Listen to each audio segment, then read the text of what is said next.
अस्सलाम वालेकुम defence lovers and welcome to international defence analysis. Viewers, JF-17 Bravo के 8 aircrafts 27 दिसंबर 2019 को पाकिस्तान एयर फोर्स के हवाले किए गए। पाकिस्तान एयर फोर्स की तरफ से JF-17 एयरक्राफ्ट के इनिशियल ऑर्डर प्लान में ड्यूल सीट वेरिएंट या JF-17B शामिल नहीं था। ताहम जब अप्रैल 2017 में JF-17B के पहले प्रोटोटाइप ने चाइना में फर्स्ट फ्लाइट कंडक्ट की तो आमतौर पर इसके बारे में ये ख्याल किया जा रहा था कि ये ड्यूल सीट वेरिएंट पायलट्स की ट्रेनिंग के लिए एक्सपोर्ट कस्टमर्स के लिए बनाया गया है। इस वीडियो में ये जानने की कोशिश करेंगे कि PAF JF-17 ब्रावो को किन मकासद के लिए इस्तेमाल करने का इरादा रखती है। So let's start.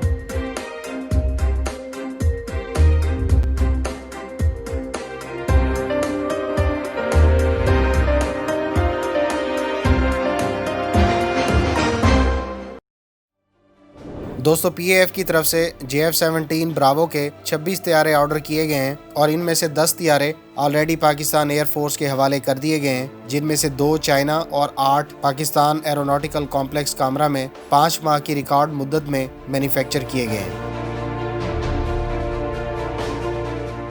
इस हवाले से मज़ीद 12 एयरक्राफ्ट्स 2020 में जबकि 4 2021 में पाकिस्तान एरोनॉटिकल कॉम्प्लेक्स की तरफ से पाकिस्तान एयर फोर्स के हवाले किए जाने हैं। हमारी असेसमेंट के मुताबिक इन JF-17 ब्रावो को PAF 3 मकासद के लिए इस्तेमाल करने का इरादा रखती है, जिसमें से एक, इस एयरक्राफ्ट को लीड इन फ्लाइट ट्रेनर के तौर पर इस्तेमाल किया जाना है। हालांकि इससे पहले PAF पायलट्स को JF-17 के लिए सिमुलेटर पर ट्रेनिंग दे रही है। सेकेंडली, इस एयरक्राफ्ट के हवाले से पाकिस्तान एरोनॉटिकल कॉम्प्लेक्स कामरा में JF-17B के लिए वेपन इंटीग्रेशन फैसिलिटी का क़याम और टर्किश एसल पोर्ट का इंटीग्रेट किया जाना इस बात का अंदिया है कि PAF JF-17 थंडर को dedicated long range stand off ground attack मकासद के लिए इस्तेमाल करना चाहती है। JF-17 थंडर को फरवरी 2019 में होने वाले इंडिया पाकिस्तान एस्केलेशन के दौरान medium range stand off ground attack के लिए कामयाबी से इस्तेमाल किया गया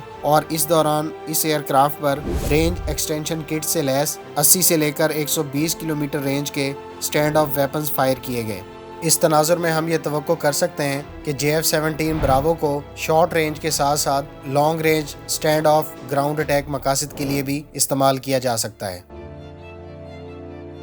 थर्डली, JF-17 ब्रावो की इससे पहले वेरिएंट से मुख्तलिफ डॉर्सल स्पाइन 9 मीटर के विंग स्पैन की बजाय 9.5 मीटर के wing span, 3 axis fly by wire system और टर्किश एसल पोर्ट का इंटीग्रेट किया जाना इस बात की तरफ इशारा है कि फ्यूचर में JF-17 ब्रावो पर 250 किलोमीटर की रेंज तक मार करने वाले Turkish made stand off missile SOM और साउथ अफ्रीकन कंपनी के बनाए गए 300 किलोमीटर की रेंज पर मार करने वाले रैप्टर 3 जैसे रिवायती वारहेड से lace stand off missile integrate किए जा सकते हैं। इसके अलावा इस बात के भी काफ़ी कवी इम्कान मौजूद हैं कि JF-17 ब्रावो पर 350 किलोमीटर के एटमी वारहेड से लैस Pakistani made air launch cruise missile रात को भी इंटीग्रेट किया जा सकता है।